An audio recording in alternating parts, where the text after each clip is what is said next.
Chet Murray adalah anak tunggal dari pasangan John dan Dolly Murray. Kala itu, orang tua Chet yang baru saja menikah memutuskan untuk pindah dari Freeport, Illinois ke Madison pada tahun 1970. 2 minggu kemudian, ibunya mengetahui bila dirinya sedang hamil, dan lahirlah seorang bayi mungil yang diberi nama Chet Murray pada tanggal 11 Mei 1971. Orang tua Chet adalah wira swasta.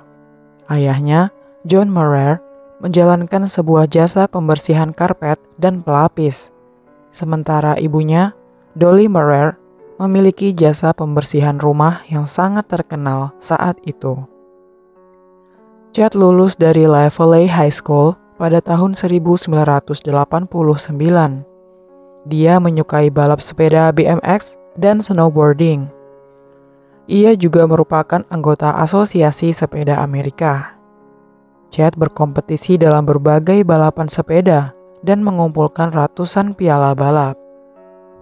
Dia adalah seorang pemuda tampan layaknya seorang model. Ia pria yang peduli dengan lingkungannya dan bertanggung jawab. Chet tinggal bersama orang tuanya di sebuah apartemen di Blok 100 and 500 Simpson Avenue yang sekarang berubah menjadi Lake Point Drive. Ia bekerja paruh waktu di Village Peddler Bike Shop di Monona Ave milik George Godfrey. Chet mengendarai Ford Mustang 1968 berwarna kuning milik ayahnya untuk pergi dan pulang dari tempat kerjanya itu.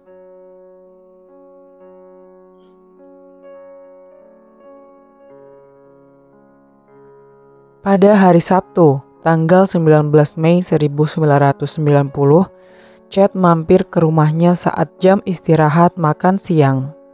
Ia menyiapkan sandwich untuk dijadikan bekalnya dan meminjam uang $20 dari ayahnya.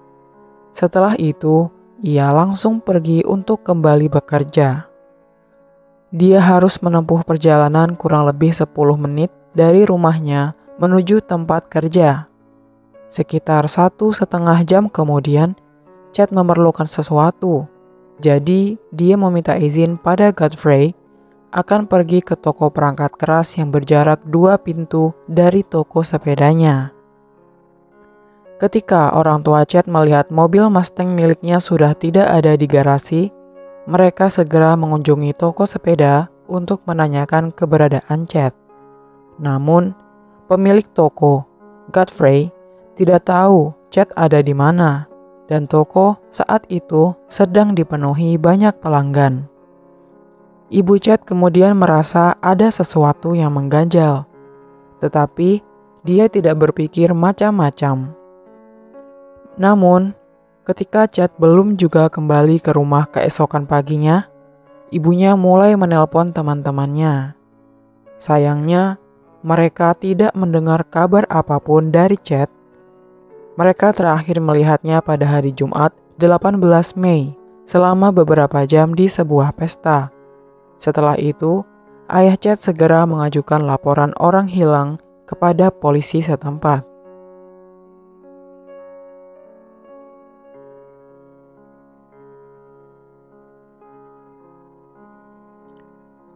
Pada hari Senin, di tanggal 21 Mei 1990, seorang pekerja kebersihan menemukan mobil Murray di dalam garasi dengan kondisi tidak terkunci di sebuah kompleks perumahan di Blok 3300 South Michigan Ave di South Side Chicago, sekitar 3 jam perjalanan dari rumah Chet di Madison.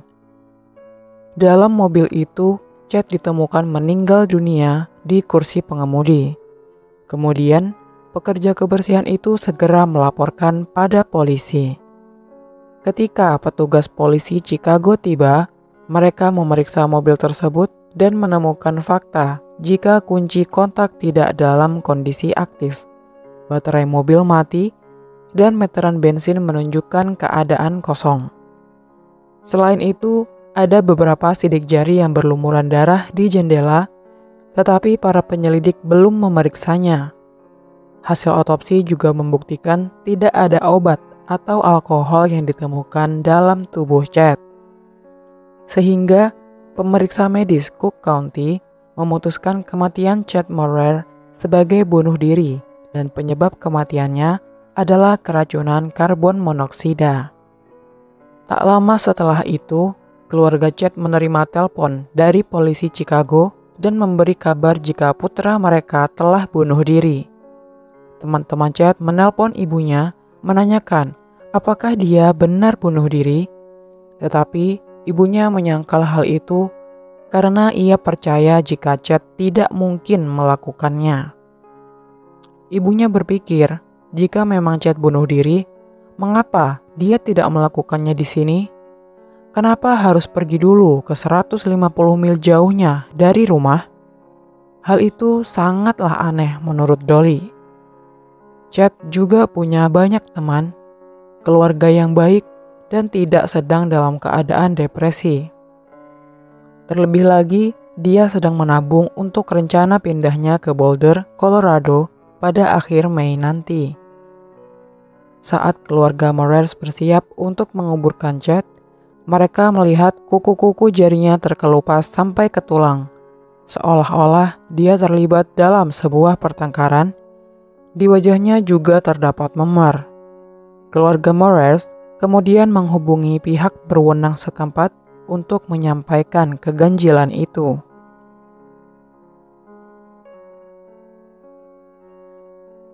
John Morer meminta polisi untuk melihat kemeja yang dikenakan Chad ketika dia meninggal. Di baju itu terdapat noda darah yang membuat mereka yakin bahwa putranya tidak bunuh diri. Dane County Coroner Ray Wosepka kemudian memeriksa tubuh Chad dan menemukan memar tambahan pada selangkangan Chad. Departemen Sheriff mengungkapkan bila polisi Chicago tidak memeriksanya dengan teliti.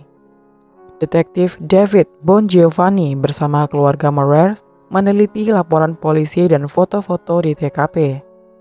Seketika itu juga ada sesuatu yang menarik perhatian mereka di dalam salah satu foto. Sebuah jaket yang tergeletak di kursi mobil di samping tubuh putra mereka bukanlah miliknya. Dia tidak mempunyai jaket seperti itu. Selain itu, ketika Chad meninggalkan rumah mereka pada 19 Mei, dia tidak mengenakan jaket, meskipun di luar agak dingin. Departemen Kepolisian Chicago, Sergeant John W. Ridge dari Unit Kejahatan Kekerasan mengatakan, polisi Chicago tidak lagi memiliki jaket itu karena sebelum petugas menderek mobilnya, seseorang mengambilnya. Mereka tidak dapat mengamankan kendaraan karena jendelanya pecah. Godfrey mengungkapkan suatu hal ke surat kabar lokal bila sebelum Chad meninggal, ada sesuatu atau seseorang yang menakut-nakutinya. Tak lama setelah ia mengungkap hal itu, seseorang menyerang tokonya. Tetapi polisi kemudian mengesampingkan kejadian itu dengan alasan yang tidak jelas. Godfrey juga berkata, "Aku pikir Chad sedang dalam pelarian dari sesuatu, karena ia pergi tanpa berpamitan. Tetapi kemudian aku mendengar kabar dia ditemukan di Chicago dalam keadaan meninggal. Aku sangat kaget." Pada tanggal 22 Oktober, kisah Morer ditayangkan di program Crime Stoppers lokal dan polisi menerima laporan. Menurut Unsolved Mysteries, seorang penelpon berkata, Chad terlibat dalam transaksi narkoba dengan orang-orang yang tinggal di kompleks apartemennya. Tetapi, orang-orang yang dimaksud ini telah pindah dari Southside Chicago. Teman Chad bercerita pada ibunya, bila Chad pernah dibayar 2 kali untuk mengantar seorang pengedar narkoba ke Chicago pada tahun 1989. Chad juga pernah menghisap ganja dan mengonsumsi LSD beberapa kali. Setelah itu, di tahun 1991, penyebab kematian Chad Morer berubah menjadi belum ditentukan dan penyelidikan besar-besaran dimulai.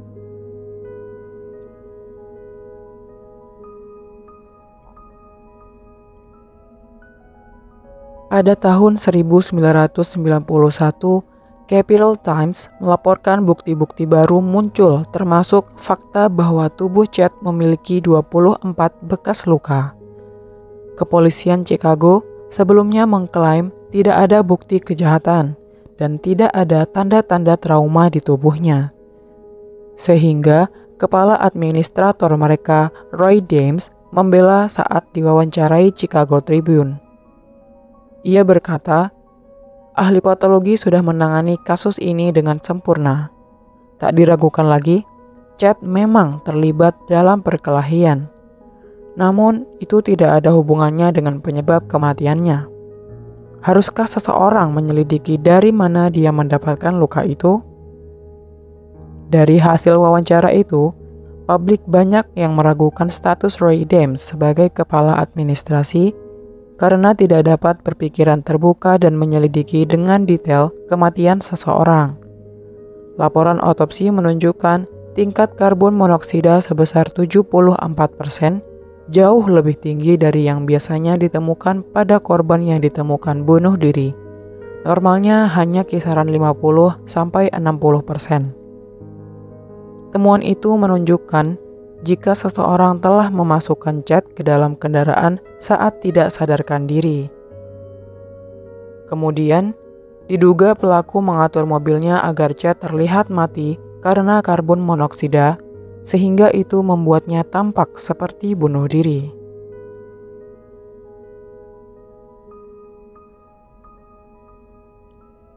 Ada beberapa teori tentang kematian Chad.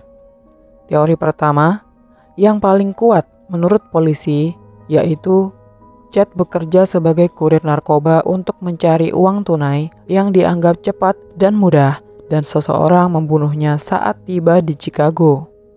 Teori kedua, beberapa pemuda yang dicurigai sebagai pengedar narkoba dari Southside Chicago tinggal di dekat Chad pada tahun 1992, dan tip Crime Stoppers menunjukkan hubungan yang serupa. Teori ketiga, Chad diculik oleh seseorang yang tak dikenal yang ingin pergi ke Chicago dengan tergesa-gesa dan membunuhnya setelah tiba di sana.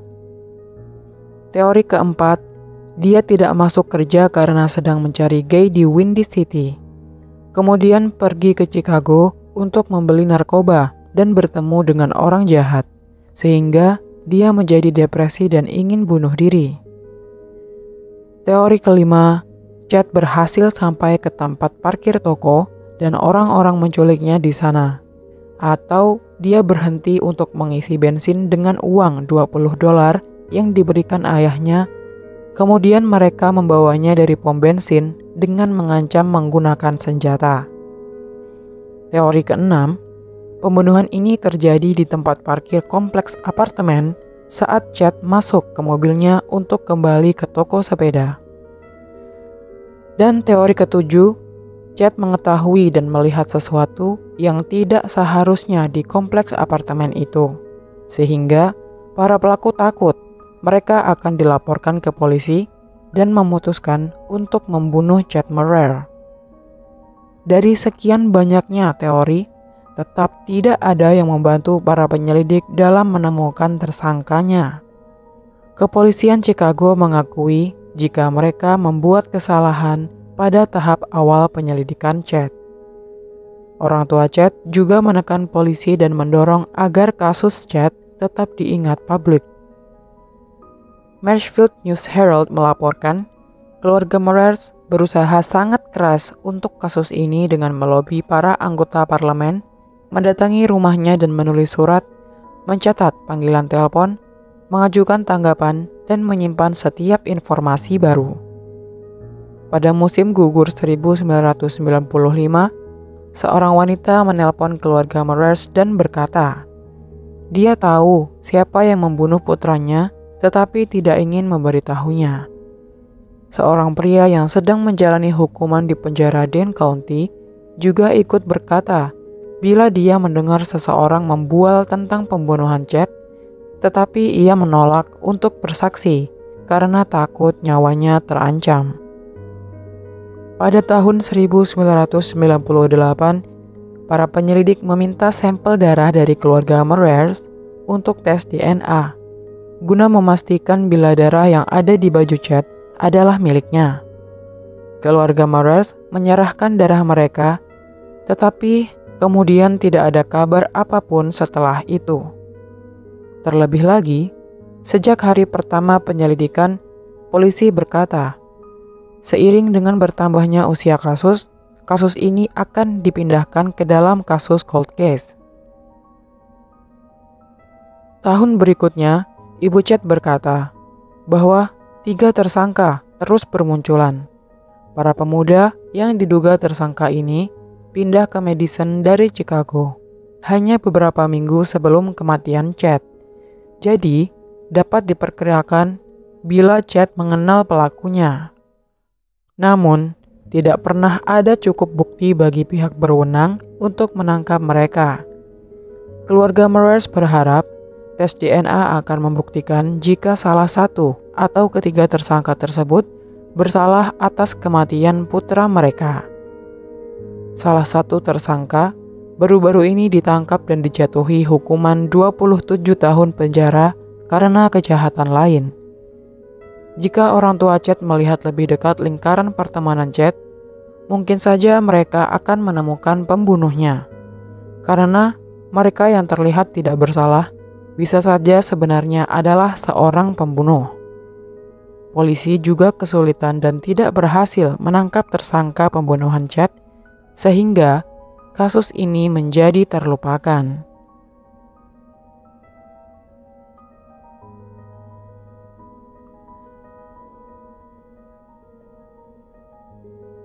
Setelah kematian Chad, temannya mendesain logo balap untuk menghormatinya dengan gambar wajah smiley dengan huruf X tipis untuk mata dan huruf C yang melekat di bagian atas kepala. Lintasan tempat Chad balapan mengadakan lomba untuk menghormatinya selama beberapa tahun. Terdapat foto Chad Murrer dan logo tersebut di plakatnya. Seperti almarhum putranya, John Murrer menyukai balap sepeda dan dengan bangga mengenakan logo di plat dada bantalan bahunya.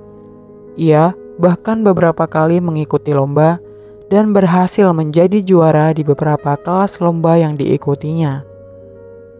John dan Dolly Murrer akhirnya bercerai pada tahun 2007. Dolly pernah berkata jika setiap bulan Mei adalah bulan yang paling sulit baginya. Karena pada bulan itu ada hari perayaan Hari Ibu, hari ulang tahun Chad, dan hari peringatan kematian Chad. Kemudian, Dolly bergabung dengan Parents of Murdered Children, sebuah kelompok untuk orang tua yang kehilangan anaknya. Ia memuji keterlibatan mereka karena berhasil membantunya mengatasi kesedihan yang luar biasa akibat pembunuhan anak tunggalnya itu. Pada hari peringatan kematian Chad, dia membuat makanan favorit putranya. Plat nomor Dolly Murrer bertuliskan Chad M. Dia memasang foto Chad di atas, di jendela belakang mobilnya, dan di gantungan kuncinya.